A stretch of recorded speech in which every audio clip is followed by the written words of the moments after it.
నెహెమ్యా గ్రంథము 8వ అధ్యాయము 10వ వచనము మనమందరము కలిసి చదువుకుంటాం. నెహెమ్యా గ్రంథము 8వ అధ్యాయము 10వ వచనము మనమందరము కలిసి చదువుకుంటాం. మరియు అతడు వారితో ఇట్లనెను, పదండి, క్రొవ్విన మాంసము భక్షించుడి, మధురమైన దానిని పానం చేయడి, ఇదివరకు తమ కొరకు ఏమి సిద్ధము చేసుకుని వాటిని వంతులు పంపించుడి. ఎలయనగా ఈ దినమున మన ప్రభువునకు ప్రతిష్ఠితమైన మీరు దుఃఖపడకుడి, యెహోవా యందు ఆనందించుట వలన మీరు బలము నొందుదురు. ప్రభు సహాయం కొరకే ప్రార్థన చేసుకుంటారు. ప్రేమ కలిగిన ప్రియమైన తండ్రి, మీ ప్రేమ కొరకు వందనములు స్తోత్రములు చెల్లిస్తూ ఉన్నాము. ప్రభువా, మీరు మహాగణుడవు, మహోన్నతుడవు, పరిశుద్ధుడవు, వాగ్దానములు ఇచ్చి నెరవేర్చగలిగిన మా ప్రభువా, మీ ఘనమైన, శ్రేష్టమైన, ఉన్నతమైన, హెచ్చింపబడిన గొప్ప నామము కొరకే వందన కృతజ్ఞతాస్తుతులు చెల్లిస్తూ ఉన్నాం. మీ దాసుడు ప్రసాదాన్ని కొరకు, మీ దాసుల లక్క కొరకు మీ సన్నిధిలో ప్రార్థిస్తూ ఉన్నాం. వారి కుటుంబ యాత్ర జీవితంలో ప్రియమైన మా ప్రభువా, అనేకమైన ఒడిదుడుకులు, కష్ట సుఖాలు, సంతోషకరమైన పరిస్థితులు, వీటన్నిటి గుండా మీరు నడిపిస్తూ ప్రభువా, మిమ్మల్ని సేవించే ధన్యకరమైన జీవితాన్ని వారికి మీరు అనుగ్రహింపచేసి ప్రభువా, మీ సేవలో, పరిచర్యలో అనేక ఆత్మల మేలు కొరకు, క్షేమం కొరకు పరిచర్యలు మీరు సహాయపడుతూరండి. ప్రభువా, వారి కుటుంబ యాత్ర జీవితంలో యెహోవా ఈరేగా, ఎబెనేజరుగా మీరు ప్రభువా ప్రతి నిమిషము, ప్రతి దినము మీరు కాపాడుతూ, మీరు భద్రపరుస్తూ ప్రభువా, ప్రియమైన తండ్రి, మరి ఒక కుమారుని, ఇద్దరు కుమార్తెలను ప్రభువా మీరు అనుగ్రహింపచేసి వారి యొక్క పిల్లలను కూడా, పిన్నలనేమి పెద్దలనేమి, తన యందు భయభక్తులు గల వారిని యెహోవా ఆశీర్వదించును. మిమ్మును మీ పిల్లలను వృద్ధి పొందించును. భూమి ఆకాశములను సృజించిన యెహోవా చేత మీరు ఆశీర్వదించబడిన వారు అన్న వాగ్దానము యెరూషలేము పక్షంగా మీరు నెరవేర్చండి, దయ చూపించండి. వందన కృతజ్ఞతాస్తుతులు చెల్లిస్తూ ఉన్నాము.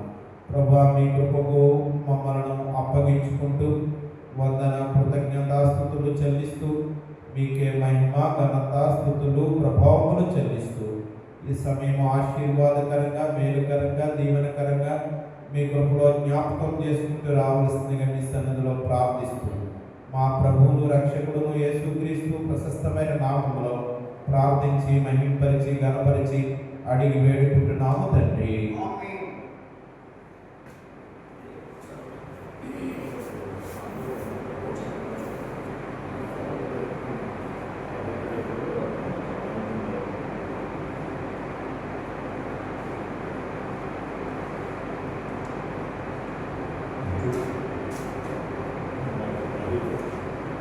దేవుని వాక్యములో నుండి నెహెమ్యా గ్రంథము 8వ అధ్యాయము 10వ వచనం. మరియు అతడు వారితో ఇట్లనెను, పదండి, క్రొవ్విన మాంసము భక్షించుడి, మధురమైన దాన్ని పానం చేయడి, ఇదివరకు తమ కొరకు ఏమీ సిద్ధము చేసుకొనని వారికి వంతులు పంపించుడి.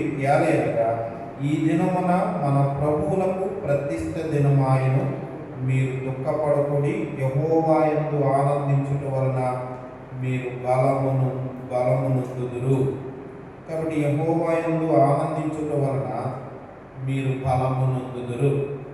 కాబట్టి కుటుంబ యాత్ర జీవితంలో దేవుడు చాలా దేవుడిగా ఉంటూ, కాబట్టి యెహోవా యందు ఆనందించుట వలన మీరు బలము నొందుదురు. దేవుని యందు మనము ఆనందించేవారుగా ఉండాలి. దేవుని యందు ఆనందించేటప్పుడు, కాబట్టి యెహోవా యందు ఆనందించుట వలన మీరు బలము నొందుదురు. దేవుని యందు ఆనందించుట వలన మనము బలము నొందేవారిగా ఉంటాం. అందుకనే యెషయా గ్రంథము 56వ అధ్యాయము, యెషయా గ్రంథము 56వ అధ్యాయము 7వ వచనం. యెషయా గ్రంథము 56వ అధ్యాయము 7వ వచనం.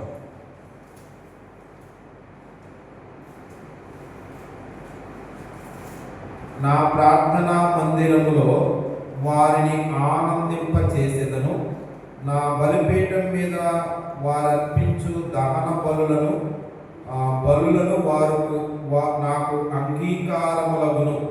కాబట్టి నా మందిరము సమస్త జనులకు ప్రార్థనా మందిరం అనబడును. అంటే నా ప్రార్థనా మందిరములో వారిని ఆనందింపచేసేదను. యెహోవా యందు ఆనందించుట వలన మీరు బలము నొందుదురు. కాబట్టి మనము దేవుని యందు ఆనందించే వారిగా ఉండాలి. దేవుని యందు ఆనందించే మనము నా ప్రార్థనా మందిరములో వారిని ఆనందింపచేసేదను. కాబట్టి దేవుని యొక్క మందిరములో దేవుడు మనల్ని ఆనందింపచేస్తారు. దేవుని ఇంటిలో ఆనందం ఉంది, దేవుని సన్నిధిలో ఆనందం ఉంది. అందుకనే నీ సన్నిధి సంతోషములు. దయచేసి నీ దాసుడైన నా కుటుంబము నిత్యము నీ సన్నిధిని ఉన్నట్లుగా దానిని ఆశీర్వదించుము.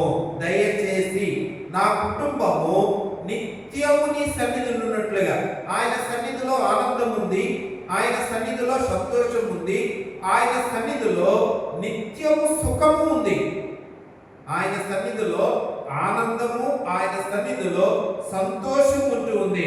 కాబట్టి ఆయన సన్నిధిలో మనం అందుకనే దేవుని యొక్క వాక్యములో నా ప్రార్థనా మందిరములో వారిని ఆనందింపచేసేదను. కాబట్టి మనము ప్రభువుని ఎరిగిన వారంగా, ప్రభు రక్తంలో కడగబడిన వారుగా, ప్రభు సేవ చేసే వారుగా ఎక్కడ మనకు ఆనందం ఉంటుంది అంటే నా మందిరములో వారిని ఆనందింపచేసేదను. దేవుని ఇంటిలో, దేవుని మందిరములో ఆనందింపచేస్తారు. ఆనందం ఉంది. ఎందుకు? దేవుని మందిరములో, దేవుని ఇంటిలో దేవుని వాక్యం ఉంటుంది. అందుకనే యెరూషలేమా నిన్ను ప్రేమించువారు వర్ధిల్లుదురు. యెరూషలేమును ప్రేమించువారు వర్ధిల్లుతారు. యెరూషలేము అంటే దేవుని మందిరము. దేవుని ఇంటిలో, దేవుని మందిరములో ఆనందం ఉంది. కాబట్టి యెరూషలేమా నిన్ను ప్రేమించువారు వర్ధిల్లుదురు. వర్ధిల్లాలి. వర్ధిల్లాలంటే మనం ఎక్కడ వర్ధిల్లుతాం? దేవుని ఇంటిలో వర్ధిల్లగలుగుతాం. యెహోవా యోసేపుకు తోడై ఉండెను గనుక అతడు వర్ధిల్లుచు. అంటే యోసేపు ఏం చేస్తూ వచ్చినాడంటే వర్ధిల్లుతూ వచ్చినాడు. వర్ధిల్లుతూ తనకు వర్ధిల్లడము దేవుని ఇంటిలో, దేవుని సన్నిధిలో యెహోవా యోసేపునకు తోడై ఉండెను గనుక అతడు వర్ధిల్లుచు. దేవుడు యోసేపుకి తోడుగా ఉన్నాడు. యోసేపుకి తోడుగా ఉండడమే కాకుండా దేవుడు తనని వర్ధిల్ల చేస్తూ వచ్చినాడు. అంటే యోసేపు ఇంటిలో ఎప్పుడు యోసేపు అంటే యాకోబు యోసేపుని ఎక్కువగా ప్రేమిస్తూ ఉండేవాడు. ఎంత ఎక్కువగా ప్రేమిస్తూ ఉండేవాడంటే తన యొక్క కుమారులందరినీ కాకుండా యాకోబు యోసేపు కొరకు ఒక విచిత్రమైన నిలువుటంగి యాకోబు యోసేపు కొరకు పుట్టించినాడు. అప్పుడు యాకోబు ఇంటిలో ఏ ప్రారంభమైందంటే పగ ప్రారంభమైంది. కొన్ని దినాలు అయిన తర్వాత యోసేపు ఒక కలగన్నాడు. ఏంటంటే మనము చేలో పన కడుతూ ఉన్నాం, మీ పనులన్నీ వచ్చి నా పనకేం చేసినాయి అంటే నమస్కారం చేసినాయి. అసలే పగతో ఉన్న యోసేపు మీద ఈ కళ చెప్పేటప్పటికి వీడికి నమస్కారం చేయాలంట. అంటే ఈ పగ కాస్త ఏమైందంట, మరీ పగ అయింది. అక్కడ ఆదికాండం 37వ అధ్యాయంలో రాయబడిన మాట పగ, మరీ పగ. ఇంకా కొన్ని దినాలు అయిన తర్వాత మరొక కలగన్నాడు. సూర్య చంద్ర 11 నక్షత్రాలు నాకు నమస్కారము చేస్తారు. అసలే పగతో, మరీ పగతో ఉన్న యోసేపు మీద మరింత పగబట్టినారు. పగబట్టినప్పటికీ, మరీ పగబట్టినప్పటికీ, మరింత పగబట్టినప్పటికీ, ఇప్పుడు యోసేపు మీద అసూయ పడ్డప్పటికీ ఇప్పుడు అన్నలని భోజనాన్ని తీసుకెళ్తూ ఉన్నాడు. పగతో ఉన్నా, మరీ పగతో ఉన్నా, మరింత పగబడ్డప్పటికీ, అసూయ పడినప్పటికీ, యోసేపుని చంపుదామన్నప్పటికీ యోసేపు వారిని ప్రేమిస్తూ ఉన్నాడు. కలవగానే వస్తున్నాడు, వీడిని చంపేద్దాం అనుకున్నాడు. అప్పుడు పెద్దోళ్ళకి ఏముంటుందంటే జాలి ఉంటుందంట. అప్పుడు రూబేన్ అన్నాడు, వాడిని చంపితే మనకేమొస్తుంది? వాడు మన తమ్ముడు, రక్త సంబంధి, నీళ్లు లేని గోతులో వాడిని ఏం చేద్దాం? పడేద్దాం అని నీళ్లు లేని గోతులో పడేశాడు. నాలుగో వాడు యూదా అన్నాడు. నీళ్లు లేని గోతులో పడేస్తే మనకేమొస్తుంది? దారుణ ఎత్తున్న ఇస్మాయిల్కి 20 వెండి నాణములకు యోసేపుని ఏం చేశారు? అమ్మి వేశారు. ఆ విచిత్రమైన నిలువుటంగి వేసుకుని వెళ్ళాడు.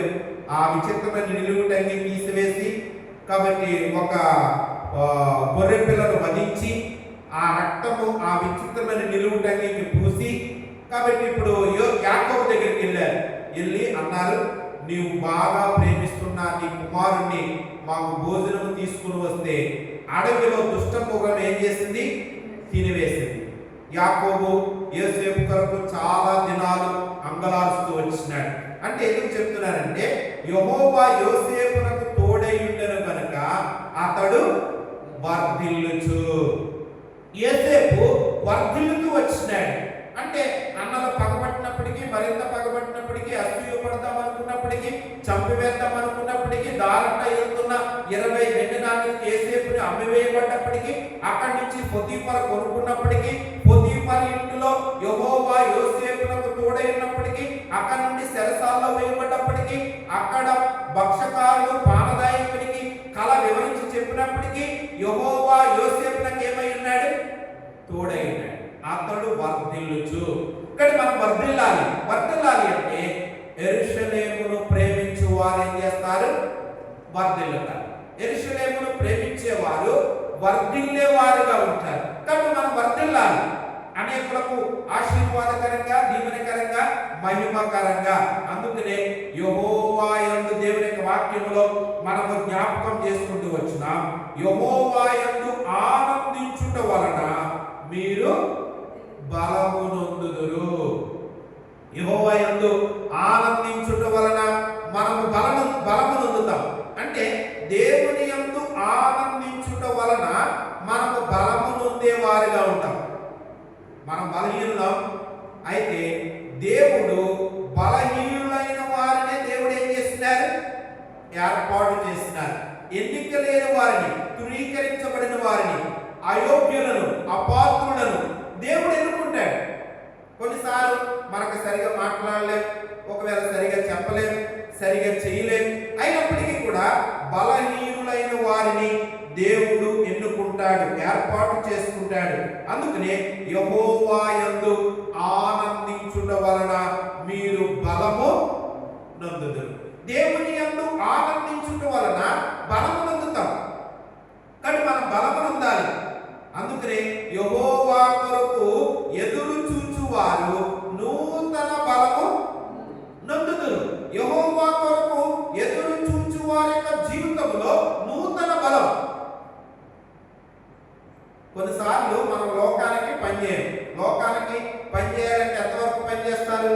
62 సంవత్సరాలు. ఇప్పుడు 62 సంవత్సరాల తర్వాత ఏం చేయాలంటే రిటైర్మెంట్. అంటే ఆ ఉద్యోగంలో ఆ వ్యక్తి పని చేయడానికి ఎలిజిబుల్ కాదు.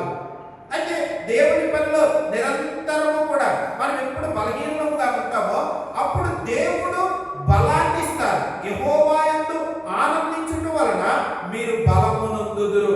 యెహోవా కొరకు ఎదురు చూచువారు నూతన బలము నొందుదురు. కానీ దేవుని కొరకు ఎదురు చూచేవారిగా ఉండాలి. కాబట్టి దేవుని దాసుల అక్కగారు, కాబట్టి దేవుని కొరకు ఎదురు చూచే వారి యొక్క జీవితంలో నూతన బలమును దేవుడు అనుగ్రహింపచేస్తారు. నూతన బలం. అందుకని యెహోవా యందు ఆనందించుట వలన మీరు బలము నొందుదురు. యూదా గ్రంథము 24వ వచనం. యూదా గ్రంథము 24వ వచనం.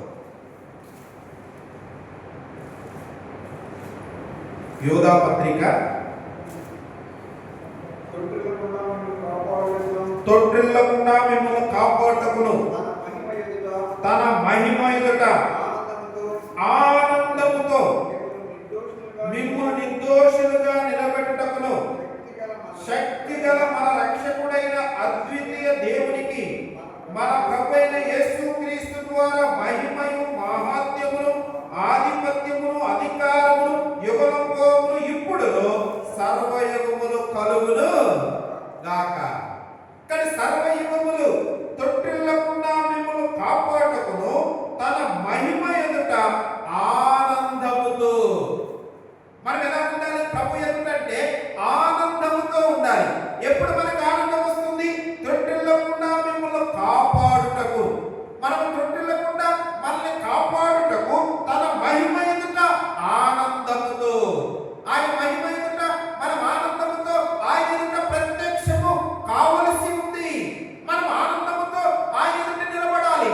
అందుకనే దేవుని వాక్యము సెలవిస్తుంది, తొట్టిల్లకుండా మిమ్మల్ని కాపాడుటకు తన మహిమ ఎదుట ఆనందముతో. ఆయన మహిమ ఎదుట మనం ఆనందముతో ఉండవలసిన వారిగా ఉంచున్నాం. అందుకనే యెషయా గ్రంథము 61వ అధ్యాయము 10వ వచనం. యెషయా గ్రంథము 61వ అధ్యాయము 10వ వచనం.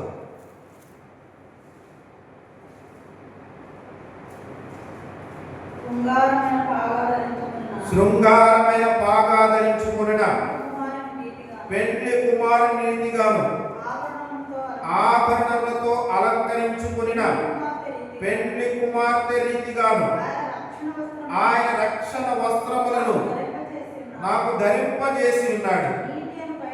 నీతి అను పైబట్ట నాకు ధరింపజేసి ఉన్నాడు.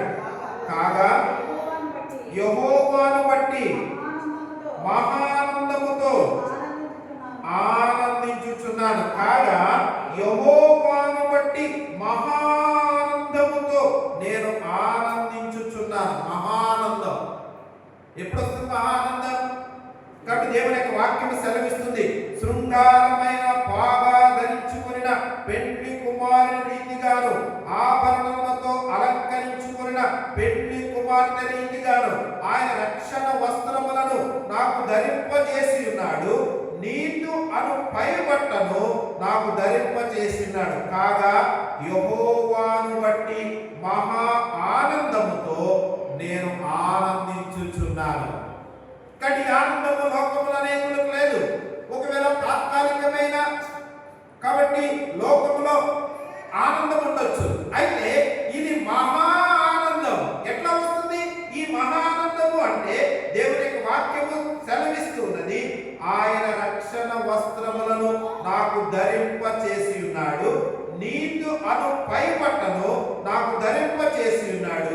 కాగా యెహోవాను బట్టి మహా ఆనందముతో ఆనందించుచున్నాను. మహానందం. కాబట్టి ఈ మహానందము దేవుని యొక్క కుటుంబంలో దేవుని దాసులకి, దేవుని దాసురాలు కాబట్టి అక్కయ్య గారికి దేవుడు అనుగ్రహింప చేస్తూ వచ్చినారు. ఈ మహానందం ప్రవహించారు. కాబట్టి ఈ మహానందము నిత్యము ఉండేది. కాబట్టి లోకంలో ఒకవేళ తాత్కాలికమైన ఉండొచ్చు. ఎంతోమంది ఉన్నారు లోకంలో ఉద్యోగం చేసి కాబట్టి రిటైర్డ్ అయిపోయి లోకంలో కాబట్టి ఏదో పని చేసుకుంటారు, లేదా కాలక్షేపం చేస్తూ ఉంటారు. అయితే దేవుడు ఇచ్చిన ఆధిక్యత ఏంటి అంటే దేవుని పని కొరకు, దేవుని పని కొరకు ఎన్నుకున్నాడు మహా ఆనందముతో. అందుకనే కాగా యెహోవాను బట్టి మహా ఆనందముతో నేను ఆనందించుచున్నాను. కాబట్టి దేవుని పనిలో దేవుని యొక్క పరిచర్య చేసేటప్పుడు మహా ఆనందం ఉంటుంది. ఈ మహా ఆనందమును దేవుడు మనకి అనుగ్రహింప చేస్తూ ఉన్నాడు. అందుకనే హబక్కూకు గ్రంథము 3వ అధ్యాయము 18వ వచనం. హబక్కూకు గ్రంథము 3వ అధ్యాయము 18వ వచనం.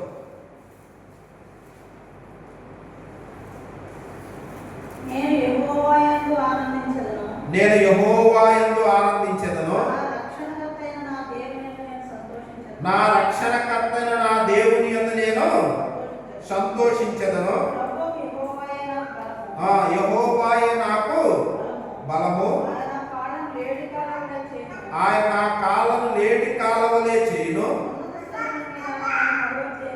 ఉన్నత స్థలముల మీద ఆయన నన్ను నడువజేయును. నేను యెహోవా యందు ఆనందించెదను.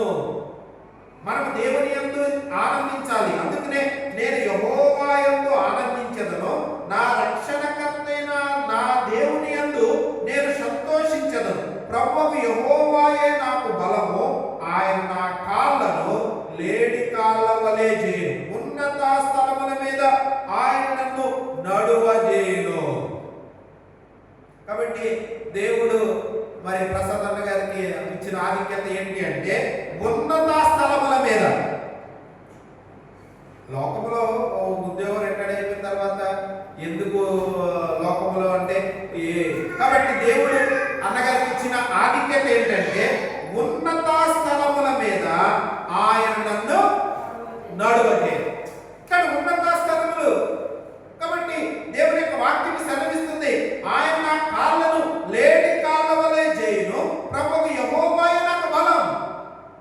దేవుడు తనకి బలముగా ఉన్నారు కాబట్టి ఎప్పుడు పరిస్థితుల్లో ఏమి అందుకని దేవుని యొక్క వాక్యం సెలవిస్తుంది, అంజూరపు చెట్లు పూయకుండెనను, ద్రాక్ష చెట్లు ఫలింపకపోయినను, ఒలీవ చెట్లు కాపు లేకపోయినను, చేనులో పైరు పంటకు రాకపోయినను, గొర్రెల దొడ్డిలో లేకపోయినను, సాలలు పశువులో లేకపోయినను, నేను యెహోవా యందు ఆనందించను. కానీ చివరి దినాల్లో ప్రభు వారికి ఇచ్చిన ఆధిక్యత ఏంటంటే దేవుని యందు ఆనందించే ఆధిక్యతను ప్రభు ఇచ్చినారు.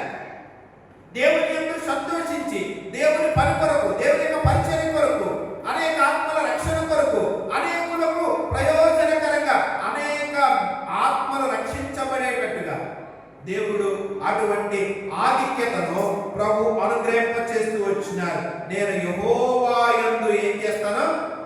ఆనందించను. అటువంటి ఆనందము.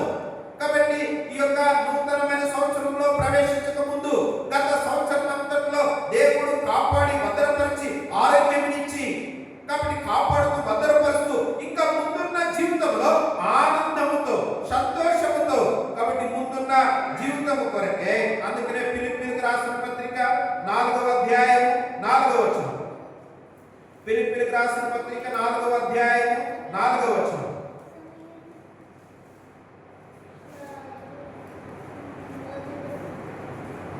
ఎల్లప్పుడూ ప్రభువునందు ఆనందించుడి, మరలా చెప్పుదును ఆనందించుడి. కాబట్టి దేవుని యొక్క వాక్యం ఏం సెలవిస్తుందంటే ఎల్లప్పుడూ ప్రభువునందు ఆనందించుడి, మరలా చెప్పుదును ఆనందించుడి. కానీ ఎల్లప్పుడూ ప్రతి నిత్యము ప్రభువునందు ఆనందించేవారుగా ఉండాలి. కొన్ని పర్యాయాలు లోకంలో చాలా మంది ఆనందిస్తూ ఉంటారు.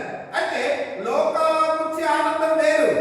అయితే పర సంబంధమైన దైవ సంబంధమైన ఆనందం ఏంటి అంటే ఎల్లప్పుడూ ప్రభువునందు ఆనందించుడి, మరలా చెప్పుదును ఆనందించుడి, మీ సహనము సకల జనులకు తెలియబడనీయుడి. సహనము సకల జనులకు ఏం చేయాలి? తెలియబడనీయుడి. కాబట్టి సహనము సకల జనులకు తెలియబడనీయుడి. ప్రభు సమీపముగా ఉన్నాడు. ప్రభు ఎలా ఉన్నారంట? సమీపముగా, దగ్గరగా. సమీపముగా ఉండగానే ప్రభువుని ఏం చేయాలి? వేడుకోవాలి. అందుకనే తనకు మొరపెట్టు వారికి, తనకు నిజముగా మొరపెట్టు వారికి ఆయన ఎలా ఉన్నాడంట? సమీపముగా ఉన్నాడు, దగ్గరగా ఉన్నాడు. తనకు మొరపెట్టు వారికి, తనకు నిజముగా మొరపెట్టు వారికి ఆయన సమీపముగా ఉండే దేవుడు, ఆయన దగ్గరగా ఉండే దేవుడు. కాబట్టి దగ్గరగా ఉండి మన యొక్క ఇబ్బందుల్లో, కష్టాల్లో, సంతోషకరమైన పరిస్థితుల్లో, అన్ని వేళల్లో, అన్ని సమయాల్లో దేవుడు ఆనందమిచ్చే దేవుడు. అందుకనే ఎల్లప్పుడూ ప్రభువునందు ఆనందించుడి, మరలా చెప్పుదును ప్రభువునందు ఆనందించుడి. ఫిలిప్పీలకు రాసిన పత్రిక కాబట్టి 1వ అధ్యాయంలో 4వ వచనంలో అందరి నిమిత్తం కాబట్టి నేను చేయు ప్రార్థనలో ఎల్లప్పుడూ సంతోషముతో ప్రార్థన చేయుడి. కాబట్టి ఎల్లప్పుడూ కూడా మనము అనేకుల కొరకు ప్రార్థించే వారిగా ఉండాలి. దేవుని యొక్క వాక్యము మనకు ఆ రీతిగా తెలియజేస్తుంది. కాబట్టి ప్రార్థన చేసేవారిగా దేవుని యొక్క వాక్యం సెలవిస్తుంది. ఫిలిప్పీలకు రాసిన పత్రిక 3వ అధ్యాయం 1వ వచనం. ఫిలిప్పీలకు రాసిన పత్రిక 3వ అధ్యాయం 1వ వచనం. ఆ మెట్టుకు సహోదరులారా ప్రభువునందు ఆనందించుడి, అదే సంగతులను మీకు రాయడం నాకు కష్టమైనది కనుక అది మీకు క్షేమకరం. కాబట్టి క్షేమకరము. ప్రభు క్షేమమిచ్చే దేవుడు. ఆయన క్షేమాభివృద్ధిని కలుగజేసే దేవుడు. క్షేమాభివృద్ధి కావాలి. అందుకు మెట్టుకు నా సహోదరులారా, ప్రభువునందు ఆనందించుడి. అదే సంగతులు మీకు రాయడం నాకు కష్టమైనది కాదు, అది మీకు క్షేమకరం. కాబట్టి క్షేమకరమైనది, మేలుకరమైనది, దీవెనకరమైనది, ఆశీర్వాదకరమైనది. కాబట్టి దేవుడు క్షేమకరం. అందుకనే కృపాక్షేమములు నా వెంట వచ్చును. కృపాక్షేమములు ఆయన వెంట వచ్చేవిగా ఉంటూ ఉన్నాయి. కానీ నీ బ్రతుకు దినములన్నీ కూడా కృపాక్షేమములు ఆయన వెంట వచ్చేవిగా ఉంటూ ఉన్నాయి, మన వెంట వచ్చేవిగా ఉంటున్నాయి. కృపాక్షేమములు నీ వెంట వచ్చును. మన బ్రతుకు దినములన్నీ కూడా కృపాక్షేమములే మన వెంట వచ్చేవిగా ఉంటూ ఉన్నాయి. ఎప్పుడు ప్రభువునందు ఆనందించడం ద్వారా, ప్రభువునందు సంతోషించడం ద్వారా అది క్షేమకరం. అంటే ప్రభు క్షేమకరమైనది ప్రవహిస్తారు, మేలుకరమైనది ప్రవహిస్తారు. కానీ ఈ యొక్క కుటుంబ యాత్రా జీవితంలో దేవుడు క్షేమకరమైనది, మేలుకరమైనది, ఆశీర్వాదకరమైనది, దీవెనకరమైనది. అందుకనే క్షేమాభివృద్ధి కావాలి. కాబట్టి కుటుంబ యాత్రా జీవితంలో క్షేమాభివృద్ధి, జ్ఞానాభివృద్ధి, కానీ వృద్ధి పొందేవారిగా, అభివృద్ధి చెందేవారిగా, అటువంటి అభివృద్ధిలోనికి క్షేమకరమైనది ప్రభు అనుగ్రహించినట్లుగా దేవుని యొక్క వాక్యం సెలవిస్తుంది. మెట్టుకు నా సహోదరులారా, ప్రభువునందు ఆనందించుడి. అదే సంగతులు మీకు రాయడం నాకు కష్టమైనది కాదు, అది మీకు క్షేమకరం. కాబట్టి ప్రభువు క్షేమకరమైనది పంపిస్తారు.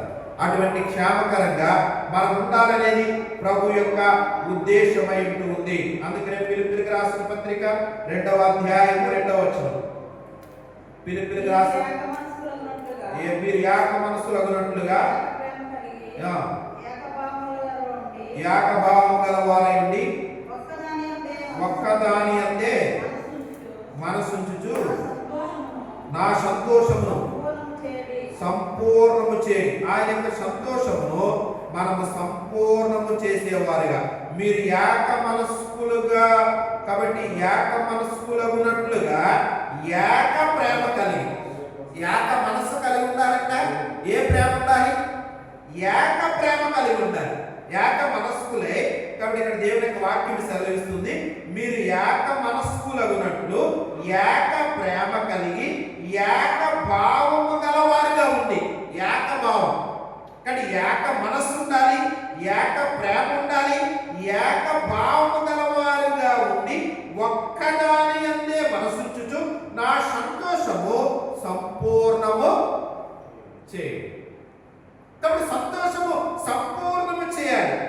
దేవుని యొక్క వాక్యము ఏక మనస్సు లగునట్లుగా ఏక ప్రేమ కలిగి ఏక భావము గలవారైంది. అలాగూ మనం ఉండాలి అనేది ప్రభు యొక్క ఉద్దేశమై ఉంటుంది, ప్రభు యొక్క చిత్తమై ఉంటుంది. కాబట్టి దేవుని యొక్క వాక్యం సెలవిస్తూ ఉంది. అందుకనే మనం నెహెమ్యా గ్రంథము 8వ అధ్యాయం 10వ వచనములో మనకు జ్ఞాపకం చేసుకున్న మాట ఏంటంటే, యెహోవా యందు ఆనందించుట వలన మీరేమి పొందుతారు? బలము నొందుదురు. కాబట్టి దేవుని యందు ఆనందించుట వలన బలము నొందే వారిగా ఉంటారు. ఈ యొక్క వచనములో ఒక మాట మనం జ్ఞాపకం చేసుకుంటాం.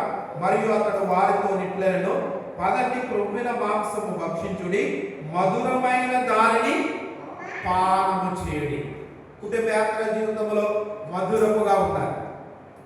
కాబట్టి అలాగూ దేవుడు అన్ని విధాలుగా మధురమైన పరిస్థితులు, మధురం ఏంటి మధురం? అందుకనే 119వ కీర్తన 103వ వచనంలో, నీ వాక్యములు నా జిహ్వకు ఎంతో మధురం. నీ వాక్యములు నా జిహ్వకు ఎంతో మధురములు. కానీ మధురమైన వాక్యం, కానీ దేవుని యొక్క వాక్యము మధురమైనది. ఆ మధురమైన వాక్యమును మనము అన్వయింప చేసుకునే వారిగా. అందుకనే 19వ కీర్తన 10వ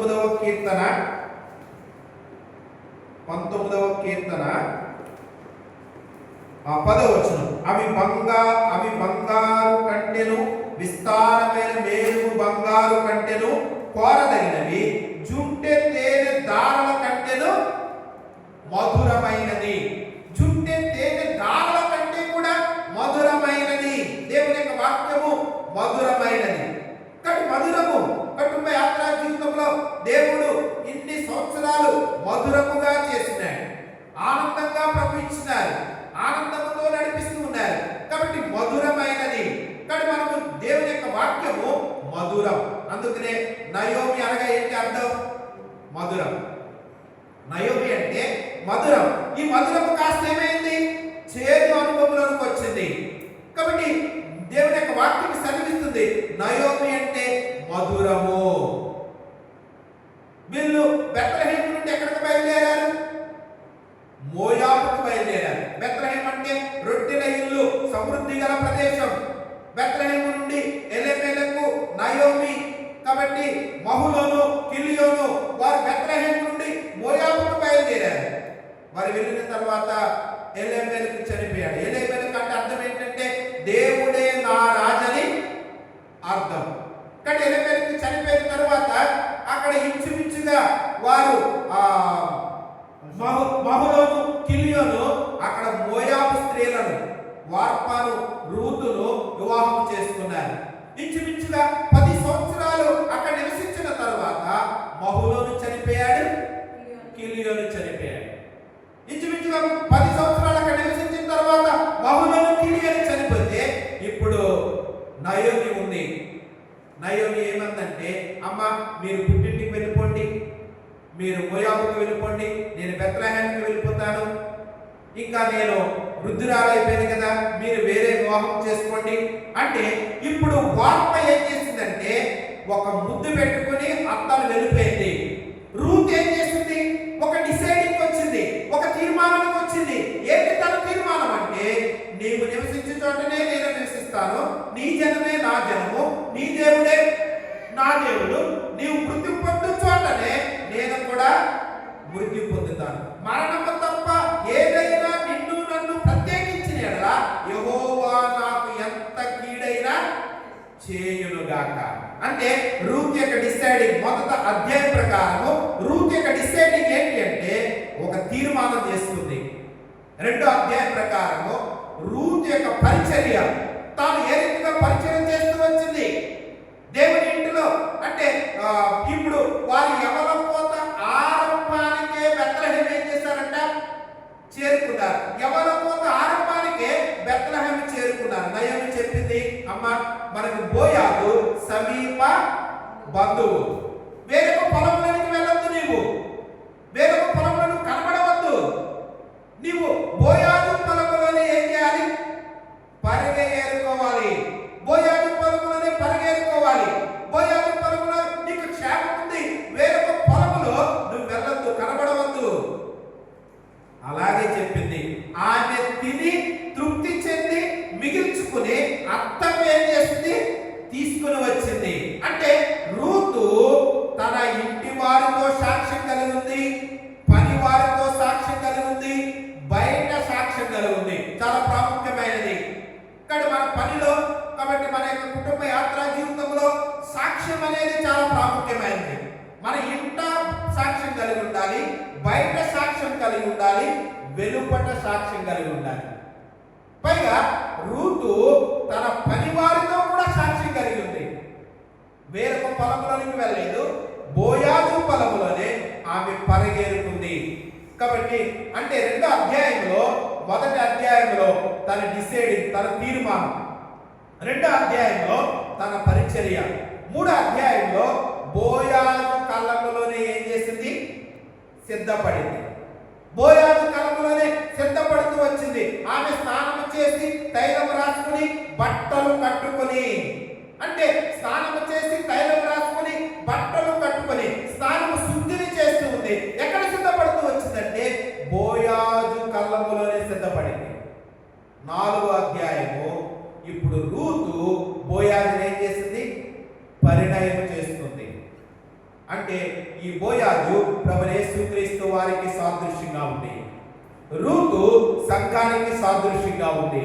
మన ప్రభువైన యేసుక్రీస్తు వారిని వివాహం చేసుకోవాలంటే, మధ్యాకాశంలో ఆయన ఎదుర్కోవాలి అంటే, ఆ 7 ఏళ్ల విందులో మనం ప్రవేశించాలి అంటే, మన తీర్మానం ఏంటి, మన పరిచర్య ఏంటి, మన సిద్ధపాటు ఏంటి. దాన్ని బట్టి ప్రభు యేసుక్రీస్తు వారు మనల్ని వివాహం చేసుకోవాలనుకుంటూ ఉన్నారు, ఆ రీతిగా ఉండాలనుకుంటూ ఉన్నారు. అందుకనే దేవుని యొక్క వాక్యం సెలవిస్తుంది, యెహోవా యందు ఆనందించుట వలన మీరు ఫలమునందుదురు. కానీ మనం మధురముగా ఉండాలి. మన కుటుంబ యాత్రా జీవితము మధురమైనదిగా ఉండాలి. మధురమైనది పానము చేయాలి. ఏంటి మధురం అంటే దేవుని యొక్క వాక్యం సెలవిస్తుంది, నీ వాక్యము నా జిహ్వకు ఎంతో మధురము. కాబట్టి మధురం. అందుకనే సామెతల గ్రంథము 16వ అధ్యాయము 24వ వచనములో రాయబడి ఉంటుంది, ఇంపైన మాటలు తేనె పట్టు వంటివి, అవి ప్రాణమునకు మధురమైనది. ఇంపైన మాటలు, మంచి మాటలు, ఆరోగ్యకరమైన మాటలు, మనకి మేలు చేసే మాటలు, ఇంపైన మాటలు తేనె పట్టు వంటివి, అవి ప్రాణమునకు మధురమైనది, ఎముకలకు ఆరోగ్యకరం. కాబట్టి ఇంపైన మాటలు తేనె పట్టు వంటివి, అవి ప్రాణమునకు మధురం. ఏంటి మధురం? మంచి మాటలు, ఆరోగ్యకరమైన మాటలు. కాబట్టి నీ వాక్యము నా జిహ్వకు ఎంతో మధురములు. దయగల మాటలు, సత్యమైన మాటలు, మధురమైన మాటలు, సమయోచితమైన మాటలు. అందుకనే మీ మాటలు ఎల్లప్పుడు ఎలా ఉండాలంట? ఉప్పు వేసినట్లు ఎల్లప్పుడు రుచిగలదిగాను కృపా సహితముగాను ఉండనీయండి. మన మాటలు మంచిగా, మేలుకరంగా, రుచికరంగా, మన మాటలు ప్రయోజనకరంగా ఉండాలి. మన మాటలు కట్ట చేసేటట్టు ఉండకూడదు. మన మాటలు ఉపయోగకరంగా, ఆశీర్వాదకరంగా, దీవెనకరంగా, అలా మన మాటలు ఉండాలి, మధురమైనది. అందుకనే ఇంపైన మాటలు తేనె పట్టు వంటివి, అవి ప్రాణమునకు మధురమైనవి. కానీ మధురముగా ఉండాలి, అలాగూ మధురంగా. కాబట్టి మిగిలిన జీవితంలో అనేకులకు ఆశీర్వాదకరంగా, మధురమైన వారిగా అలా ఉన్నప్పుడు దేవుడు మనల్ని దీవిస్తారు, ఆశీర్వదిస్తారు, అనేకులకు క్షేమంగా, మేలుకరంగా ప్రభు ఉంచుతారు. ఇంపైన మాటలు తేనె పట్టు వంటివి, అవి ప్రాణములకు మధురమైనవి, ఎముకలకు ఆరోగ్యం. కాబట్టి ఆరోగ్యం కావాలి. ఏం చేయాలి? ఆరోగ్యం కావాలంటే చాలా పర్యాలు మంచి పౌష్టికాహారం తింటూ ఉంటాం, మంచిదే, అది శారీరకమైన ఆరోగ్యం. అందుకనే దేవుని యొక్క వాక్యం సెలవిస్తూ ఉంది, మలాకి గ్రంథము 4వ అధ్యాయం 2వ వచనంలో, అయితే నా నామమందు భయభక్తులు గలవారు మీకు నీతి సూర్యుడు ఉదయించును, అతని రెక్కలు ఆరోగ్యము కలగజే. ఆరోగ్యము కలగజేసే రెక్కల క్రిందకి రావాలి. అయితే నా నామమందు భయభక్తులు గలవారు మీకు నీతి సూర్యుడు తీస్తారు, అతని రెక్కలు ఆరోగ్యము కలగజే. అందుకనే ఇర్మియా గ్రంథం 33వ అధ్యాయం 6వ వచనంలో, నేను దానికి ఆరోగ్యమును, స్వస్థతను మరలా కలగజేసేదను, సత్య సమాధానములను సమృద్ధిగా బయలుపరిచెదను. సామెతల గ్రంథం 3వ అధ్యాయం 8వ వచనంలో, మీ దేహములకు ఆరోగ్యమును, మీ ఎముకలకు సత్తువ కలుగు. అందుకనే జ్ఞానుల నాలుక ఆరోగ్యదాయకం. జ్ఞానుల నాలుక ఆరోగ్యదాయకం. కానీ మనం ఆరోగ్యంగా ఉండాలి, క్షేమముగా ఉండాలి. అందుకనే ఇంపైన మాటలు తేనె పట్టు వంటివి, అవి ప్రాణమునకు మధురమైనవి, ఎముకలకు ఆరోగ్యకరమైనవి. కాబట్టి ఇంపైన మాటలు, మంచి మాటలు. అందుకనే దేవుని యొక్క వాక్యం సెలవిస్తుంది, మరియు అతడు వారితో ఇట్లనెను, పదండి, క్రొవ్విన మాంసము భక్షించుడి, మధురమైన దాన్ని పానము చేయుడి. ఇది వరకు తమ కొరకు ఏమీ సిద్ధము చేసుకొనని వారికి వంతులు పంపించుడి. ఏలయనగా ఈ దినము మన ప్రభువునకు ప్రతిష్ఠ దినమాయను. మీరు దుఃఖపడకుడి, యెహోవా యందు ఆనందించుట వలన మీరు బాగుంటారు. అంటే దేవుని యందు ఆనందిస్తుంది. కాబట్టి సంవత్సరం అనే దయా కిరీటమును దేవుడు ఏం చేశారు? అనుగ్రహింపచేశారు. దేవుడు సంవత్సరం అనే దయా కిరీటం. గత సంవత్సరాలన్నింటిలో కుటుంబ యాత్ర జీవితం అంటే అనేకమైన ఒడిదుడుకులు, కష్ట సుఖాలు, సంతోషకరమైన పరిస్థితులు, వీటన్నిటిలో ప్రభు కృప, ప్రభు యందు ఆనందించడానికి, ప్రభు నందు సంతోషించడానికి ప్రభు మనకు సహాయపడ్డాడు. ప్రభు మనకి ఆయన కృపలో ఉంచుకున్నారు. ఆయన కృపకు యోగ్యులుగా చేసినారు, ఆయన కృపకు పాత్రులుగా చేసినారు. కాబట్టి మీరు యెహోవా యందు ఆనందించుట వలన మీరు ఏమొందుతారు? బలం. కాబట్టి ఈ యొక్క నూతనమైన సంవత్సరంలో కాబట్టి యెహోవా యందు ఆనందించుట వలన బలము పొందుతాం. ఆ రీతిగా ప్రభుని స్తుతించి ప్రభు సన్నిధిలో మనము ప్రార్థించువారి దేవుడి మాటలను దీవించి ఆశీర్వదించుగా.